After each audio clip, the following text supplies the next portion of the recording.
So I've known Reverend Beverly for quite a long time. We were talking before service of the first time she remembers us having a conversation. And I had been a practitioner for all of, I think, 15 minutes. And immediately started taking a CSL class because that is what we do here. There's no point at which we stop doing that. And she happened to also be a student in that class. So through all of her practitioner training and all of her ministerial training and all of my ministerial training, we have been connected in many ways, including as dear friends. And when I think of Bev, a particular story shows up, and no, it's not about NASCAR, and no, it's not about cocktails. But I can forgive your confusion. We had been visioning about her ministry. She was coming to the close of her ministerial training, and if you have ever been through ministerial school, you know one of the things that happens is over and over and over and over and over, people ask you, what are you going to do? What are you going to do? Where are you going to go? Where's your ministry? What are you going to do? What's your vision? What are you going to do? And for many of us, we sit in the, I'm not clear yet. Now, Reverend Beverly was clear that she was going to be a senior minister. This was clear. This was clear before her first practitioner class. But where was this ministry going to be? And so we'd done some visioning, and she was TAing a class I was teaching at the time that was offering us a lot of opportunity for visioning. And she came to me after class and she said, I gotta say, I'm a little frustrated because all I keep getting is the sense it's on an island and there's a hut. I just keep seeing a hut. And I don't know how to have a ministry in a hut. Now, Beverly is one who strongly follows visioning. She believes those visions. And so it wasn't, I will not have a ministry in a hut. It was, I don't know where my hut is. And I'm not sure how to have a ministry in a hut.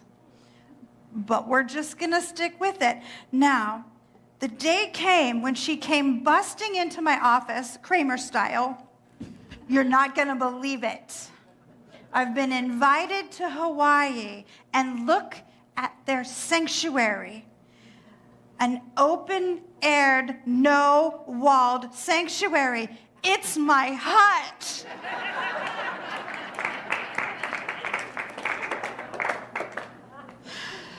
And so it has been. So her ministry has moved forward in her much more glorious than a hut. But we see what she was seeing, right? Why am I telling this story? Other than it's a good story. It's the beginning of a new year, and in Science of Mind, in Centers for Spiritual Living, we have a tradition to go to the first 4 chapters of the Science of Mind textbook to get back to the very basics of the core of what Science of Mind teaches us. And I get to teach about chapter 2, the way it works. Well, that story illustrates beautifully the way it works. See, there's this thing called the law. We love to talk about it. It's this mechanistic explanation of how thoughts move into reality. I like to call it the energetic laws of the universe. Like, we know the laws of the universe as far as if you drop an apple, it hits the ground, gravity, inertia. I'm the queen of inertia. Whatever I'm doing, that's what I want to be doing. It's really hard to get me to change gears. But there are energetic laws as well.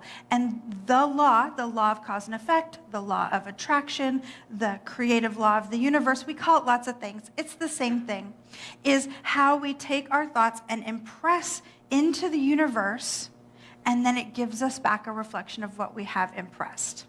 Now, if any of you are thinking, I don't know how to do that, I don't even know what this lady's talking about, good news, you're already doing it.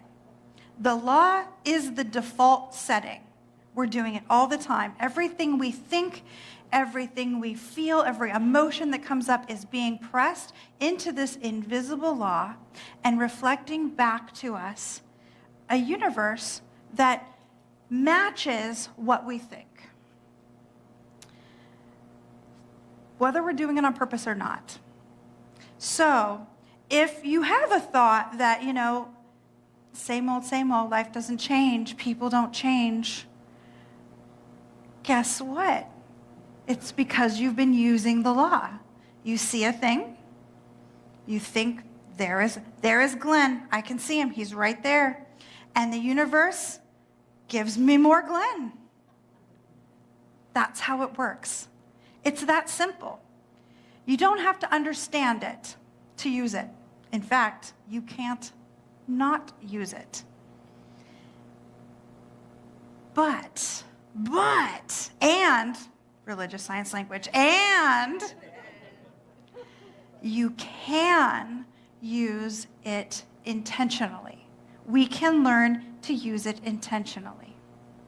So Reverend Beverly had been placing into the law, I know I have a ministry. I know I have a ministry, and I know it's on an island.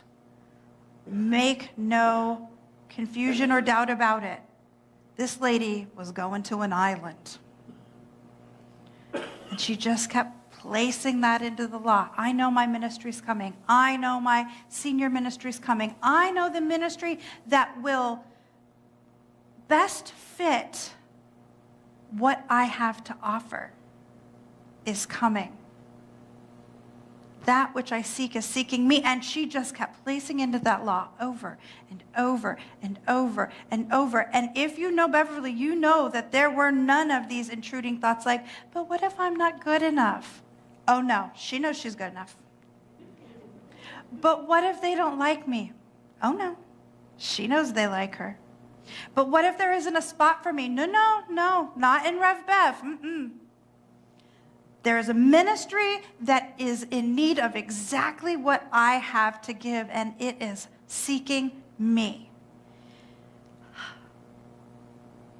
It is seeking me. Now, why? Why could she do that with such unerring clarity and forward projection? Why? It's because she made space for it.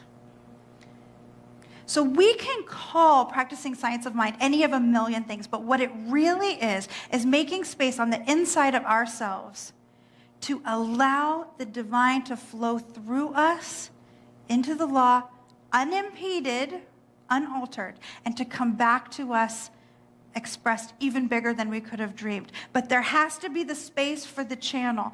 If the thought comes in and it bumps into all of these doubtful thoughts like a little ping pong ball, bing bong, bing bong, like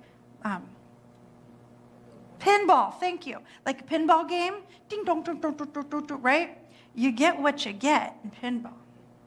But Beverly's pinball machine was just one straight shot with only one entry, and it was senior ministry in the perfect congregation on an island, and there was a hut.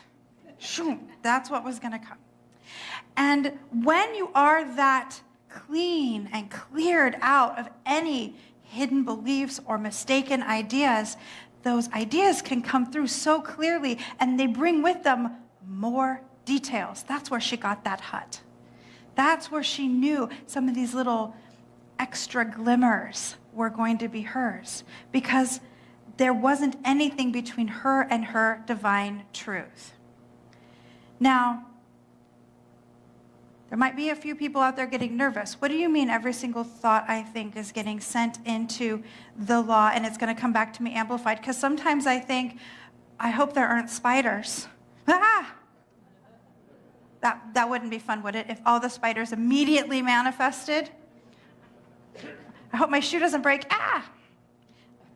Luckily, it's not quite like that. We have a quote from the writers of our curriculum this month, Reverend Darrell Jones and practitioner Sonia Hart, and they pointed out one single thought may not create or destroy an experience, but our repetitive thoughts are powerful forces that shape our reality over time. So what we wish to do is to do the spiritual work, to clean out, to make space for our intentional thoughts, and to have the repetitive thoughts, the overall energy of our thinking be moving us in the direction we would like to go to. Does that sound delightful? Does it sound doable? Excellent. We're on the same page.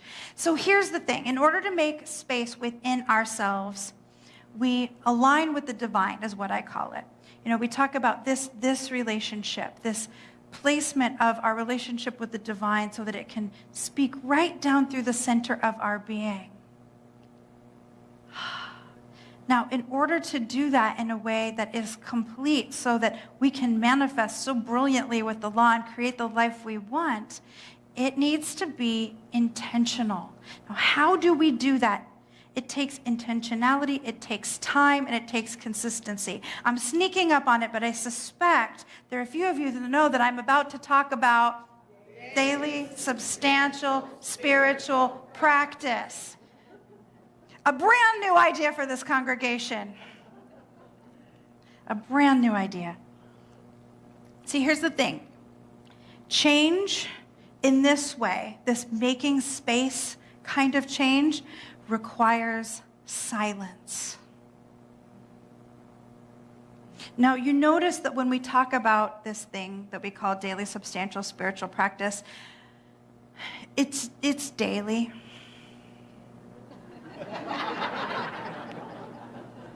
Which days, you might ask? Reverend Lezli, which days? Any hints? Which days? All of the days. Yes, every day. Some of the days? No. I mean, some of the days is better than none of the days, don't get me wrong. But the best path, if we're serious, if we're really going to do this, is all of the days. And we also have a little bit of a hint about, the quality of the practice we might seek. It's substantial.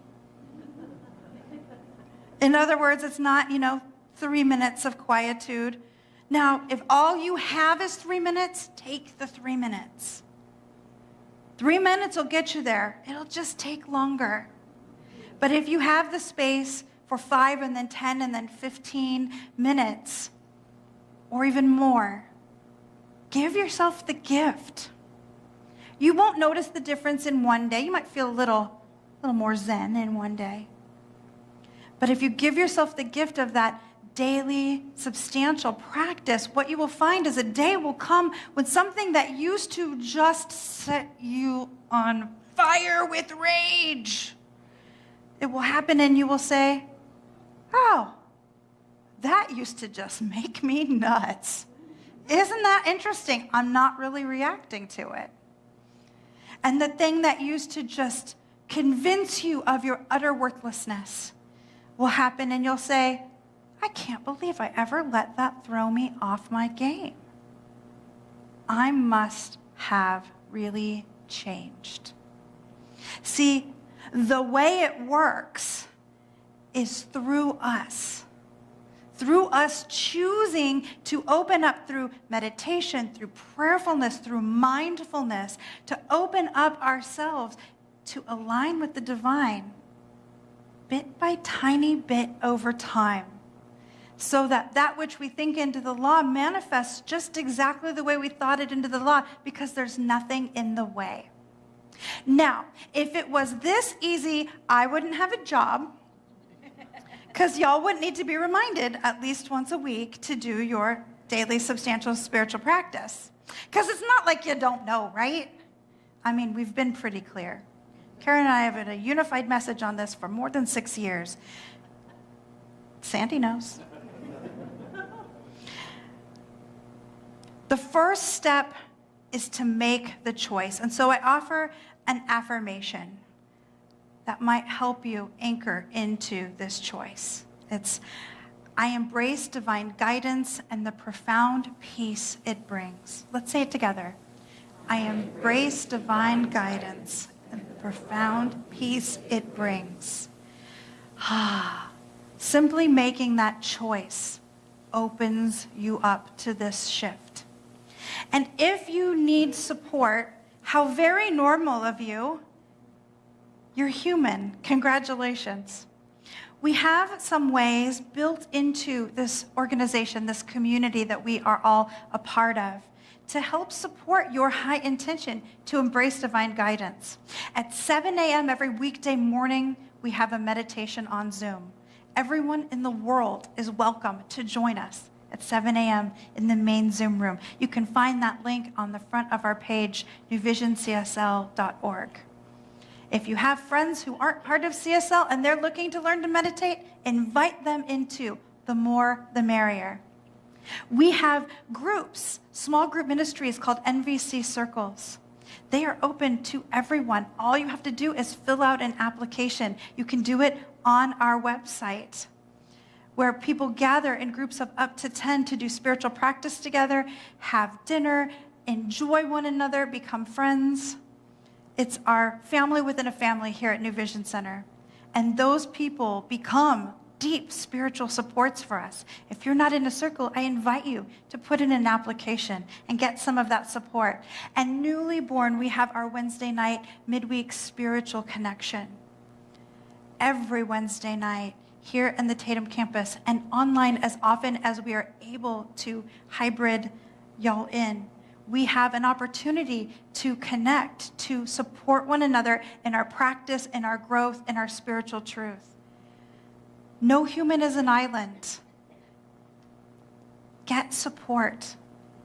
Get support. You are worth the time, the energy, the intentionality, and the support of beloveds around you to make space for being the place where the law works. How? Through you. For what? For the highest good. Get to practicing. And so it is.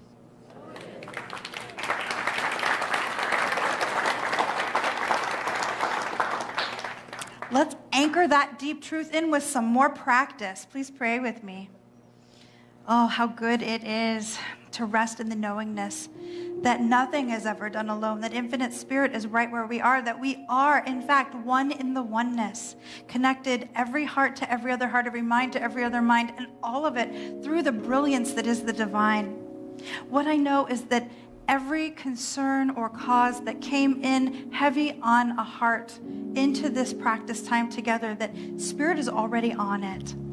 That through our love, Spirit is with the beloveds in Los Angeles, with the beloveds in Asheville, with the beloveds everywhere that are processing life.